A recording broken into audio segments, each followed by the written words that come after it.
अगर आप भी चाहते हैं BKS सीतामढ़ी का ऑडियो वीडियो देखने के लिए लाल बटन दबा के हमारे चैनल को सब्सक्राइब करें और बेल आइकन दबाना न भूलें। Mix by AG recording studio. BKS music presents जाके मजा मारता रे हमरा के तू छोड़ देले मुंगा पानी का रे हाय हाय दूसरे के संगे जाके मजा मारता रे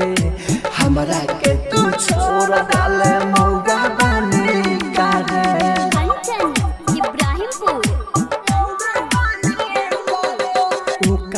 में कौन पे सहवाद पावता रे हमरा के तू छोड़ डाले मौगा बने का रे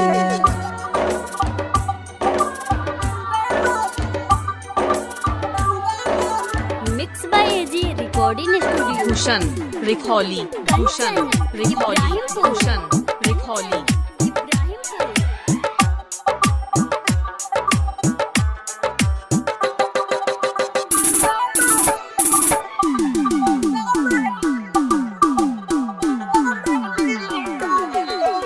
देखे में लागे भोले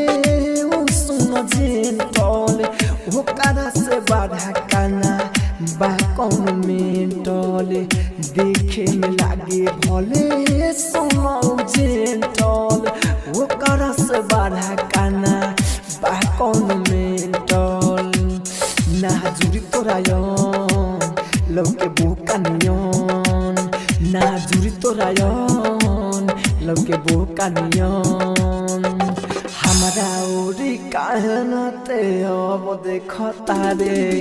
हमरा के तू छोड़ देले मौगा बने का रे दूसरे के संगे जाके मजा मारता रे हमरा के तू छोड़ देले मौगा बने का रे mix by AG recording studio.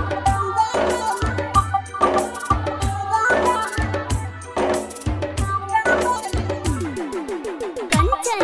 Ibrahimpur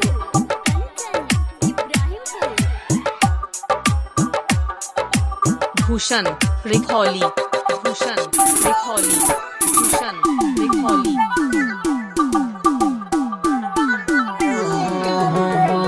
writer Anil में बटकन कमी राहुल राजधानी के बुझले ते मनी राइटर भूषण रिखौली कमी राहुल राजधानी के बुझले ते मनी केला काटे बोकर साला बहनी जो कर केला काटे बोकर साला बहनी जो सीतामढ़ी हमारा से निमन करे ओकर सकल बारे हमरा के तू छोड़ देले मौगा बने का रे दूसरे के संगे जाके मजा मारता रे हमरा के तू छोड़ देले मौगा बने का रे mix by AG recording studio Roshanpur Sapaha.